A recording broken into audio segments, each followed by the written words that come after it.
আজকে সকালে রান্না করে নিলাম চটজলদি ডিমের তরকারি। এই রান্নাটা করতেও যেরকম অল্প সময় লাগে, খেতেও গরম ভাত দিয়ে বেশ ভালো লাগে। প্রথমেই কড়াইয়ে দিয়ে দিলাম সর্ষের তেল, তার মধ্যে দিয়ে দিলাম গোটা জিরে। জিরে ভাজা হয়ে গেলে তার মধ্যে দিয়ে দিয়েছিলাম কেটে রাখা আলু, কুচনো পেঁয়াজ আর চেরা কাঁচা লঙ্কা দিয়ে বেশ কিছুক্ষণ ভেজে নেব। যখন হালকা ভাজা হয়ে যাবে দেখবো, তখন তার মধ্যে দিয়ে দেবো মাঝখানটায় অল্প একটু তেল।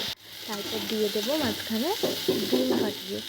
আর যে যতটা পরিমাণে আলু নেবেন সেই পরিমাণ মতো বুঝে ডিমের সংখ্যাটা দেবেন, একটা দুটো যতটা মনে হবে আপনাদের। আমি একটা ডিম দিয়ে দিয়েছিলাম, কারণ আমার খুব বেশি পরিমাণের ওখানে আলু ছিল না, অল্প ছিল। তারপর ওপর দিয়ে একটু নুন দিয়ে ডিমটা ভালো মতো কুচি কুচি করে নেবো। তারপর আলুর সাথে মিক্স করে নেবো।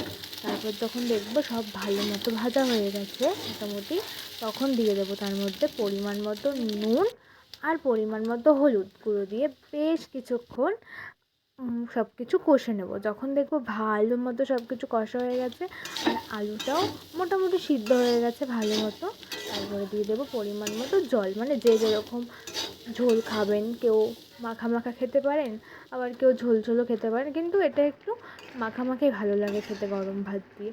তারপর ঝোল ফুটে আসবে যখন, ভালো মতো আলুটাও সেদ্ধ হয়ে যাবে, ওপর দিয়ে দিয়েছিলাম আমি ভাজা জিরের গুঁড়ো দিয়ে বেশ কিছুক্ষণ আবার ফুটিয়ে নিয়ে গ্যাস বন্ধ করে দিলেই তৈরি আমাদের চটজলদি ডিমের তরকারি।